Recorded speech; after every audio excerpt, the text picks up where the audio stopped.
अब मैं अगले हमारे जो वक्ता हैं उनसे गुजारिश करता हूँ मुफ्ती अकबर हाशमी साहब कि वो पैगंबर साहब की जो जीवनी है और आज के माहौल में उसकी क्या ज़रूरत है उनकी ज़िंदगी से सीखने की, है ना, उसके ऊपर कुछ अपने इल्म से कुछ लोगों को फैज़याब करें। बिस्मिल्लाहिर्रहमानिर्रहीम नहमदुहु व नुसल्ली अला रसूलिहिल करीम व अला आलिहि व अस्हाबिहि अजमाइन अम्मा बाद।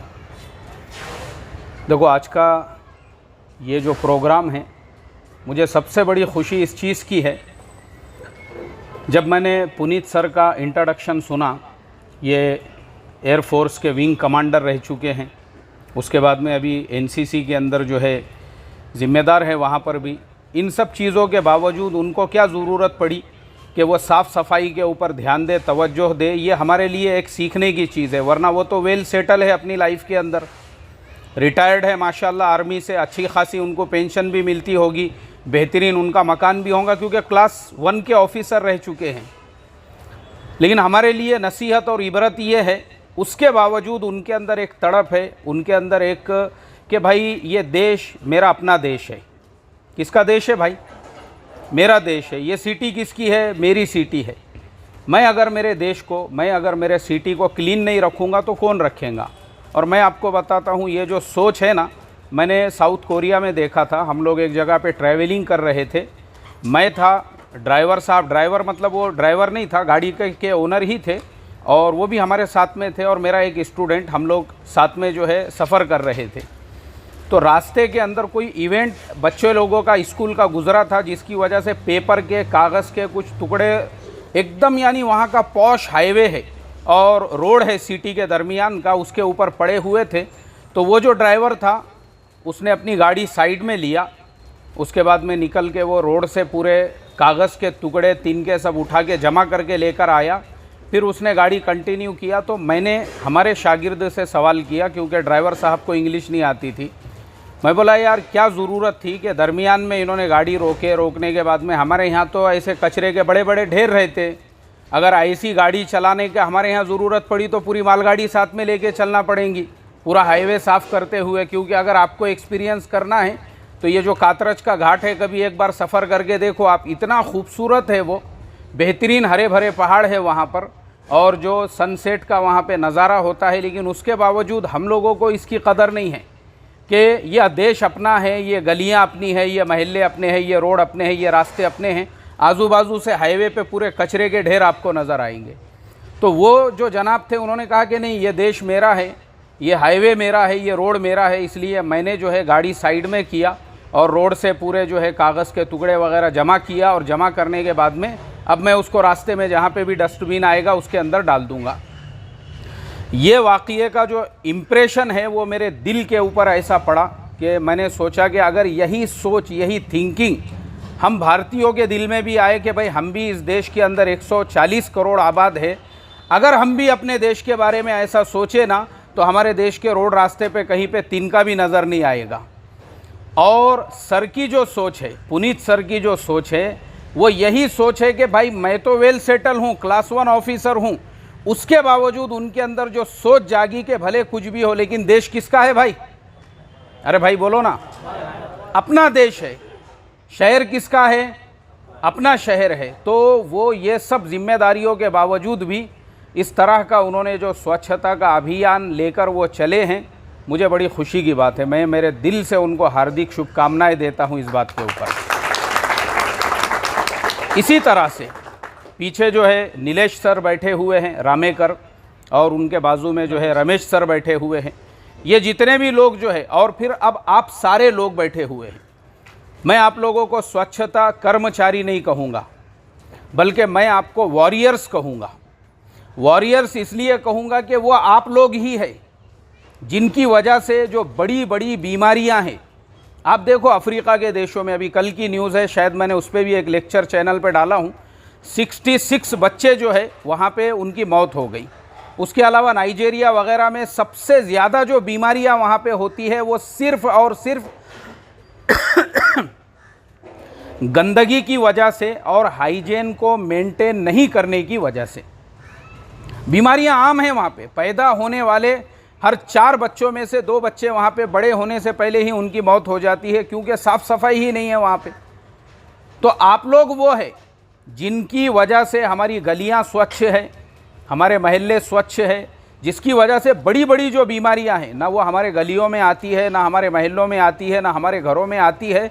तो वाकई में भी आप लोगों को स्वच्छता कर्मचारी कहना ये बिल्कुल भी शान के ख़िलाफ़ है, बल्कि आप स्वच्छता वॉरियर्स हो, आप वॉरियर्स हो आप। तो इसके लिए आज जो है, अच्छा अब आप लोगों के सबके साथ में ये जो टीम काम कर रही है, ये जो वर्क फॉर कंपेशन की जो टीम आपके साथ में काम कर रही है, हमारे अनवर भाई है, वैस अंसारी साहब है, और बाकी उनके साथ में ये पूरी जो टीम है उनके साथ में जो काम कर रही है, इन लोगों को मैं पिछले 3-3.5 साल से देख रहा हूँ। ये लोग कौन लोग हैं? ये वो लोग हैं जो आईटी के बड़े बड़े इंजीनियर्स हैं, ये बड़ी बड़ी कंपनियों में जॉब करते हैं। इनका जो सैलरी पैकेज है माशाल्लाह वो भी अपनी जगह पे इतना बेहतरीन है, वो वेल सेटल है अपनी लाइफ में। उन्होंने जो है पूरा वीक काम किया हुआ है, 5 दिनों तक, पूरे 5 दिनों तक काम किए, काम करके थक गए, और थकने के बाद उनको 2 दिन की छुट्टी इसीलिए दी गई है ताकि वो अपने फैमिली के साथ, अपने घर वालों के साथ में आराम करे। उसके बावजूद ये लोग जो है हमारे पुनीत सर के साथ मिलकर, नीलेश सर के साथ मिलकर, आप लोगों के साथ मिलकर जो स्वच्छता अभियान है और समाज के अंदर जो करने वाले अच्छे काम हैं उसके लिए ये 2 दिन अपने दे देते हैं। मैं समझता हूँ इन लोगों की भी बहुत बड़ी कुर्बानी है, और असल में ये क्यों कर रहे हैं ये सब, इसके पीछे का एक रीज़न है, और मैं वो रीज़न आप लोगों को बताऊँगा। और शायद आप लोगों ने इससे पहले कभी वो रीज़न सुने नहीं होंगे, लेकिन मैं चूँकि मेरे बारे में जो है, यानी जो लोग मुझे सुनते हैं, मेरे जो चैनल को फॉलो करते हैं, उनको पता है कि मुझे जो है बातों को घुमाकर फिराकर और जो है उसको इस तरह से बोलने की आदत नहीं है। मैं एकदम साफ अंदाज में क्लियर बात बोलता हूँ। तो असल जो है ना, आज जो है हमारे नबी सल्लल्लाहु अलैहि वसल्लम की का जो है आज ईद मिलाद इसे कहते हैं, रबीउल अव्वल का ये महीना है, और इस मुबारक मौके के ऊपर इन्होंने आप सब लोगों को यहाँ पर जो जमा किया हुआ है कि ताकि आप लोगों का यहाँ पे सत्कार किया जाए, आपकी हिम्मत अफजाई की जाए, हौसला अफजाई की जाए। और ये लोग भी वो जो काम कर रहे हैं, चाहे वो स्वच्छता का काम हो, चाहे वो सफाई का काम हो, चाहे वो समाज के और दूसरे, जैसे आड़ंदी की जतरा निकलती है तो उसके अंदर जो हमारे वारकरी भाई जब जाते हैं, ये लोग उनके लिए भी स्टॉल लगाते हैं ताकि वो जो जाने वाले हैं उनमें से किसी को मलहम की ज़रूरत है, किसी को मेडिसिन की ज़रूरत है, हम क्या सेवा उनकी कर सकते हैं, ये काम भी ये लोग करते हैं। और भी बहुत सारे जो काम ये कर रहे हैं, ये क्यों कर रहे हैं? इसलिए कि जो आज प्रॉफिट मोहम्मद सल्लल्लाहु अलैहि वसल्लम के जन्म दिवस के अवसर पर और उनके ईद मिलाद के मुबारक मौके के ऊपर जो हम यहाँ पे जमा हुए हैं, वही प्रॉफिट मोहम्मद साहब की असल जो जीवनी है वो यही है। असल जो जीवनी है वो कौन सी है भाई? यही है। ये जो काम कर रहे हैं ना, अभी देखो मैं आपको उनके कुछ हदीसें सुनाता हूँ। हदीसें मतलब उनकी जो बातें हैं। हज़रत मोहम्मद सल्लल्लाहु अलैहि वसल्लम ने फरमाया, किसी भी पेड़ का लगाना ये तुम्हारे लिए पुण्य है, सदका है और सवाब है।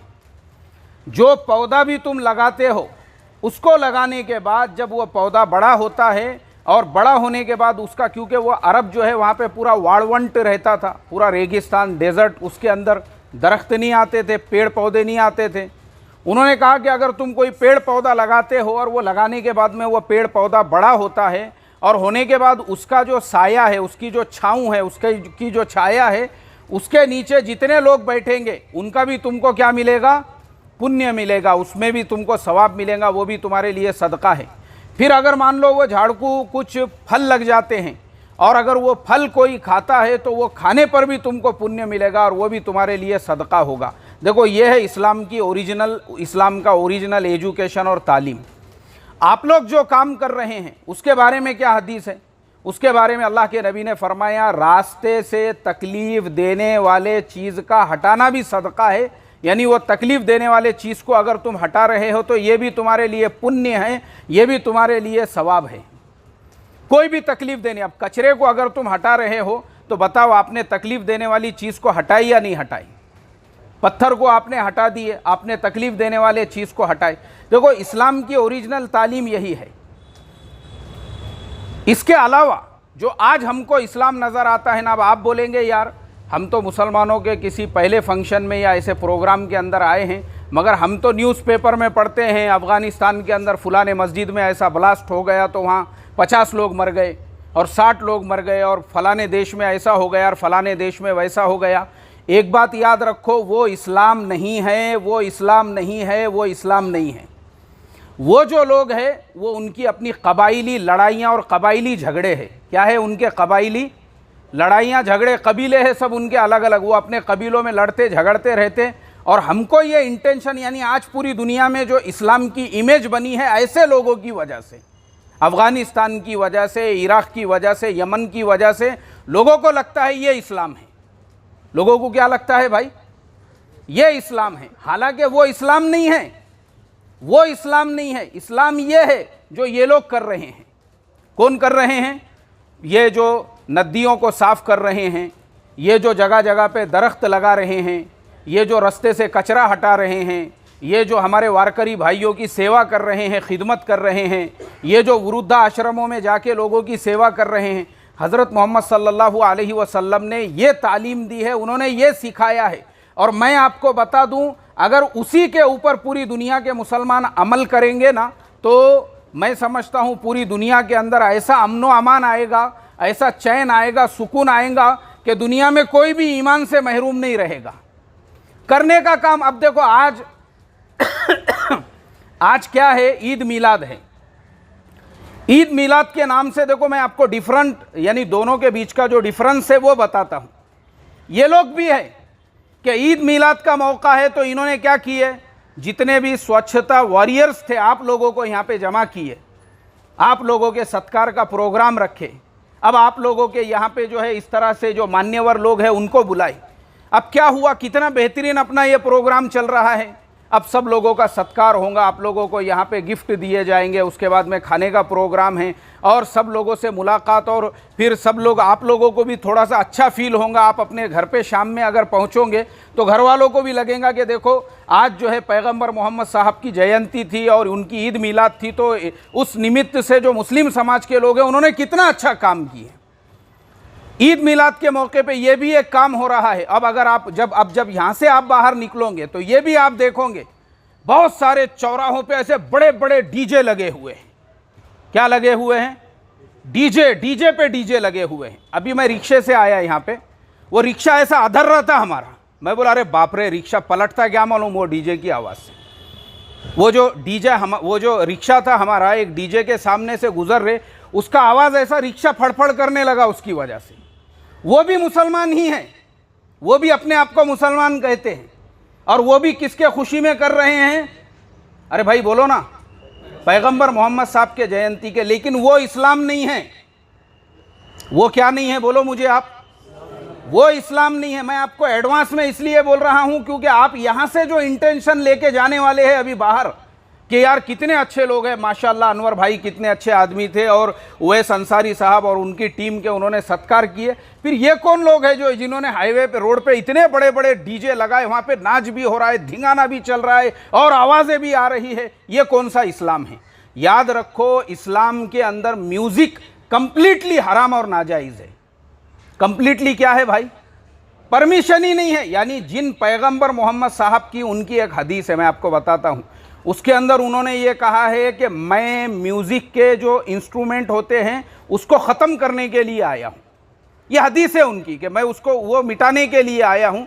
अब मुझे आप बोलो, अगर उन्हीं के जयंती के निमित्त में कोई अगर म्यूज़िक का ही इस्तेमाल करे तो आप बताओ ये उनकी खिलाफ वर्जी होगी या नहीं होगी? यानी जो चीज़ से उन्होंने रोके मना किए, तुम वही बजा बजा के जो है ये समझ रहे हम उनको खुश कर रहे। मुझे बताओ, वो काम से वो खुश होंगे या ये काम से वो खुश होंगे? ये काम से खुश होंगे वो। मैं आपकी गलत फहमी दूर करना चाह रहा हूं। तो देखो, पैगंबर मोहम्मद साहब की जो ज़िंदगी है ना, इसीलिए एक्चुअल जो है ना, आज प्रॉब्लम यही है कि हमने इस्लाम को ही समझे नहीं है और ना ही पैगंबर मोहम्मद साहब की ज़िंदगी। पैगंबर मोहम्मद साहब की ज़िंदगी में, अब मैं आपको बताता हूँ, लोगों को ऐसा लगता है कि भाई इस्लाम तलवार से फैला है या पैगंबर मोहम्मद साहब बहुत क्रूर आदमी थे। ऐसा बिल्कुल नहीं था, बल्कि लोगों ने उन पे इतना जुल्म किए, उनको पत्थरों से मारा जाता था तो उनके सर के बाल से लेके पैर के जूती तक पूरा बदन उनका खून में लहूलुहान हो जाता था, वो जब लोगों को समझाने के लिए जाते थे तो। और उनकी पूरी ज़िंदगी में जितनी भी लड़ाइयाँ उन्होंने लड़ी है, कोई भी लड़ाई उन्होंने जो है ना अटैकिंग नहीं लड़ी है, सारी लड़ाइयाँ उन्होंने अपने डिफेंस में लड़ी है। काय में लड़ी है भाई? डिफेंस में। मतलब जो अच्छा वो हमला करने वाले भी उनके चचा जो रिश्तेदार रहते एक्चुअल में, वो लोग इनकी बात को सुनते नहीं थे। और इनकी बात नहीं सुनने का सिर्फ एक ही रीज़न था कि वो समाज के बड़े बड़े चौधरी लोग थे और उनका बोलना ये था कि भाई तुमको अल्लाह ने नबी बनाया तो तुम तो गोर गरीब आदमी है, ना तुम ज़मींदार है, ना तुम बड़े ठाकुर है, ना तुम्हारे पास में जो है गांव के तुम चौधरी है, ना ही तुम्हारे पास में कुछ नहीं है। तुम एक गरीब आदमी को अल्लाह ने नबी क्यों बनाया? अगर उसको बनाने का रहता तो हमारे जैसे पैसे वालों को क्यों नहीं बनाया? इसके लिए वो इनकी मुखालिफत में खड़े हुए और खड़े होने के बाद ये चले गए मक्का छोड़ के मदीना। वहाँ पे भी इन पे जो अटैक होते थे तो इन्होंने जितनी भी लड़ाइयाँ लड़ी वो किसके अंदर लड़ी? अपने डिफेंस में लड़ी। अच्छा, डिफेंस में लड़ने के बाद भी अगर सामने वालों से पहले कोशिश करते थे समझौता करने की, उनकी हर शर्त को आपने मान लिया, वो जो बोलते थे उसको मानते थे, लेकिन फिर भी वो जिद पे अड़े हुए रहते थे कि नहीं तुम्हारा तो अब पूरा तुम ये और तुम्हारे जितने मानने वाले हैं एक साथ हम इनका खात्मा कर देंगे। तब उनको मजबूरन अपने डिफेंस में मैदान में आना पड़ता था। अब आप सोचो, मैं आपको आंकड़ा बता रहा हूँ कि पैगंबर मोहम्मद साहब की पूरी ज़िंदगी में, यानी उनको नबी बन के जो है उसके बाद की जो ज़िंदगी थी वो 23 साल की ज़िंदगी थी। और 23 साल की ज़िंदगी में उन्होंने जितनी भी लड़ाइयाँ लड़ी जितने भी लोगों के साथ, उसमें सिर्फ 1018 लोगों की जान गई है। कितने लोगों की जान गई है भाई? 1018, दोनों तरफ के, इनकी तरफ के भी और सामने वाले, यानी जितनी भी लड़ाइयाँ हुई जो 23 साल के अंदर। अब मुझे आप बताओ, आज के ज़माने में 1018 तो रशिया के एक एक बम के अंदर यूक्रेन के लोग मारे जा रहे हैं। अमेरिका का एक एक बम इराक में गिरता था, उसके अंदर लोग मारे गए। ऐसे ही लोग जो मस्जिदों वगैरह में भी जो ब्लास्ट करने वाले लोग रहते, अगर आप साल भर का आंकड़ा निकालेंगे तो 1000 क्या 2000 से ज़्यादा का फिगर तो आपको उसके अंदर ही मिल जाएगा। आज लोग जो है इतने ज़्यादा इस तरह का जुल्म सितम एक दूसरे पे कर रहे हैं, तो उस पे से आप अंदाज़ा लगा सकते कि 23 साल के अंदर भी जितनी लड़ाइयाँ हुई उसमें सिर्फ 1018 लोगों की जान गई, वो भी दोनों तरफ के। इससे पता चलता है कि पैगंबर मोहम्मद साहब का जो इस्लाम था वो लड़ाई वाला इस्लाम नहीं था, वो तलवार वाला इस्लाम नहीं था। मैंने बताया ना आपको कि उनको लोगों ने पैर, सर के बाल से लेके पैर तक जो है ना खून में लहू लुहान किया जाता था पत्थरों से, तब भी उन्होंने, उनके पास फरिश्ता आया आसमान से, फरिश्ता, और वो फरिश्ते ने आकर उनसे ये कहा कि अगर आप हुक्म देंगे तो ये जो बस्ती वाले हैं, हम ये वो बस्ती पहाड़ों के बीच में थी जिन्होंने उनको पत्थरों से मारे, बोले अगर आप हुक्म दे हम ये दोनों पहाड़ों को मिला देंगे ताकि ये पूरी बस्ती ख़त्म हो जाए। तो पैगंबर मोहम्मद साहब ने कहा कि अल्लाह ने मुझे इंतकाम और बदला लेने के लिए नहीं भेजा है। ये बेचारे नादान हैं। कौन है ये बेचारे? नादान हैं। उनको यही नहीं मालूम है कि मैं कौन हूँ।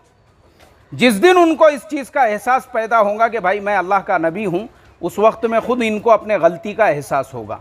तो ऐसा ही देखो, तो ये असल में पैगंबर मोहम्मद साहब की जो तालीम है और आज जो उनकी जीवनी और आज जो हम उनकी ज़िंदगी पे बात कर रहे हैं, पूरी ज़िंदगी को अगर आप उठाकर देखेंगे ना, हर जगह पे आपको प्यार मिलेगा, अमन मिलेगा, चैन मिलेगा, सुकून मिलेगा, इत्मीनान। इसीलिए ये जो उनके ज़माने में ही पूरा अरब जो है और फिर उसके अतराफ़ के जितने मुल्क हैं, वो लोग जो मुसलमान हुए और उन्होंने इस्लाम धर्म को जो कबूल किया था, वो लड़ाई के ज़रिए से नहीं बल्कि पैगंबर मोहम्मद साहब के प्यार को देखकर, उनके अमन को देखकर और उनकी ये तालीमात को देखकर, उनकी जो तालीमात थी। और सबके लिए अब आप सोचो कि उनका दिल कितना बड़ा था कि जब वो मदीना गए, मदीने में यहूद भी रहते थे, मुसलमान भी थे और दूसरे सारे समाज के लोगों के साथ उन्होंने एक एग्रीमेंट बनाए थे कि कोई भी अगर हम इस पे हमारे ऊपर हमला करता है तो हम सब मिलकर एक दूसरे की मदद करेंगे और एक दूसरे का रक्षण करेंगे और एक दूसरे का साथ देंगे। तो इसीलिए हम तमाम लोगों को आज जो है ये बहुत ही मुबारक मौका है और आप लोग यहाँ आए हैं, मुझे बड़ी खुशी है क्योंकि आप वो काम कर रहे हो जिसका शिक्षण पैगंबर मोहम्मद साहब ने आज से 1450 साल पहले दिया था। अब हमारा, अगर हम उस पर अमल नहीं कर रहे हैं तो हम उसके लिए ज़िम्मेदार हैं। अच्छा, अमल हम जो है ना सिर्फ यहाँ पे ही नहीं कर रहे हैं, वरना अगर आप कभी दुबई चले गए, आप यूएई चले गए, आप देखो वो देशों में भी जाके वहाँ पे भी मुसलमान रहते हैं लेकिन उनका साफ सफाई के ऊपर इतना ज़्यादा फोकस है, इतना ज़्यादा फोकस है। अभी कुछ महीनों पहले मेरा सफ़र हुआ था दुबई का, तो एक नौजवान एक होटल के अंदर जो है मैं और मेरे एक दोस्त हम लोग जो है नाश्ते के लिए गए, तो एक नौजवान आया वहाँ पे और वो वेटर था उस होटल के अंदर। उसने जो है खाना वगैरह ला कर दिया और हम दोनों की जो है जॉब से रिलेटेड बातचीत चल रही थी। तो वो जो नौजवान था उसने भी सुना हम लोग जॉब की बात कर रहे हैं, तो उसने बोला अरे आप लोग जो है कंसल्टेंसी चलाते हैं क्या, कुछ जॉब वगैरह? हमने बोले नहीं भाई हम वो नहीं, हम दूसरी बात चल रही है।